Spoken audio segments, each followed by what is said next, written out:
Kisah-kisah yang anda dengar merupakan misteri jam 12. Tidak ada sebarang bukti yang boleh mengesahkan kebenarannya.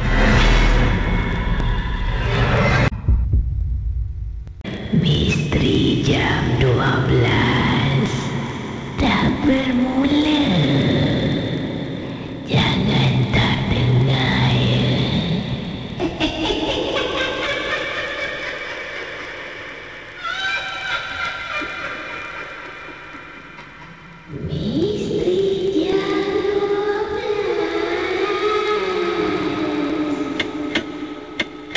Ada pengalaman Pak Raden tentang apa ni? Silakan. Ini pengalaman tentang misteri ilmu sihir yang dituntut oleh wanita yang tujuan dia tu, ini dah off air ke on air? Ini on air sekarang, dah on air. Ini saya Pak Raden ya. Ini ada satu misteri kisah tentang hasad dengki khianat yang dituntut oleh seorang wanita lah. Ini memang wujud kesi.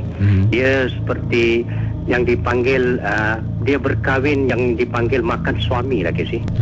Makan suami tu bukan dia makan, tapi apabila dia berumah tangga, tujuan dia tu adalah berumah tangga, tapi untuk merebut harta. Apabila dia dah kahwin, dia akan sebahagian daripada dia, tujuan dia berkahwin dengan suami dia adalah untuk mendapat harta, tapi dalam perkahwinan 2-3 bulan suaminya akan mati kesi.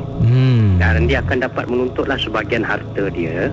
Jadi yang sebenarnya yang diamalkan, yang diperbuatan wanita ini, ada juga kesi wanita zaman sekarang, bukan kita kata semua wanita lah, tapi wanita yang mempunyai tujuan mereka itu berumah tangga adalah untuk merebut harta. Jadi dia sudah kahwin lebih daripada, ini sejarah saya cerita lah kesi, pengalaman yang saya tahulah. Jadi dia telah menikah lebih daripada 3 dan 4 suami, dan 1 suami meninggal, 2 suami meninggal, 3 suami. Jadi tujuan dia apabila dia berumah tangga, dia akan dalam 2-3 bulan tu dia akan menyantau suami dia kesi. Jadi ibarat tujuan dia bukan kerana kahwin, kerana kasih sayang, tapi dia menggunakan sihir ibarat untuk tujuan nafsu harta dunia lah kesi. Jadi sebenarnya dia menggunakan yang dipanggil adalah seperti satu, apabila dia bersatu dengan suami dia, kirakan waktu malam, waktu gini, ada lembaga lain dalam 2-3 hari akan kemudian tu, dalam 2-3 bulan dia akan masukkan yang dipanggil seperti racun ini, santau penyedap kesi.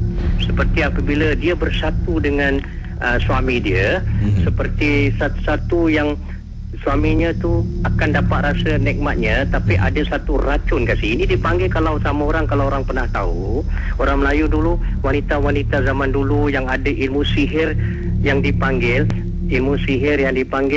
ini peracun nafsu. Peracun nafsu ni jarang, tak ada orang dengar kasi, tapi ni Pak Raden cerita untuk sebenarnya peracun nafsu ni dalam dia berasmara, katakan berkucupan dengan suaminya, tapi di bibir dia tu ada satu racun santau yang boleh seperti kanser. Apabila dia bersatu, sihir tu akan masuk melalui, ini dipanggil santau bermesra kesi.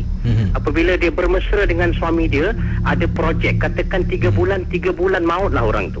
Jadi ini dipanggil santau bermesra, yang ada racun. Apabila dia bersatu, dia akan gunakan kesi. Orang jarang selalu dengar santau makan, santau gini, tapi ada wujud santau bermesra, iaitu apabila dia bermesra, akan ada waktunya dia akan gunakan peracun yang disihir di dalam dalam diri dia untuk syahwat dia, tapi dalam syahwat tu bila dia berasmara, datanglah seluruh racun tu masuk di badan orang tu kesi. Jadi ini kisah misteri ada wanita yang boleh menyihir dan boleh menggunakan santau bermesra ni untuk tujuan bernikah dengan suami, tapi after that, lepas bila dia dah kematian suami tu, dia dapat harta kesi. Ini dipanggil santau bermesra yang bertujuan menikah, tapi untuk itu dipanggil isteri makan suami. Apabila bukan kerana dia tu ada pembawah badan. Ada orang cakap, kenapa isteri ni bila berumah tangga je, sekejap laki dia mati, sekejap laki dia mati. Itu bukan laki dia mati kasi. Itu ada tujuan motif. Itu dipanggil santau bermesra, iaitu bermesra tapi dalam diri dia tu ada santau yang boleh meracuni orang itu apabila dalam masa-masa tempoh yang lalu, jadi atas alasan kalau doktor cek apa tahu, doktor ingat mungkin ada penyakit dalaman tapi tak boleh di-scan ke si.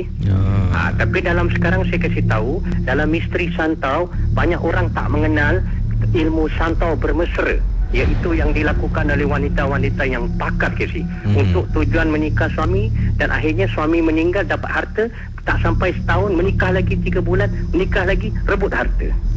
Itulah ini cerita yang benar ke si. Terima kasih Pak Radin. Assalamualaikum. Waalaikumsalam warahmatullahi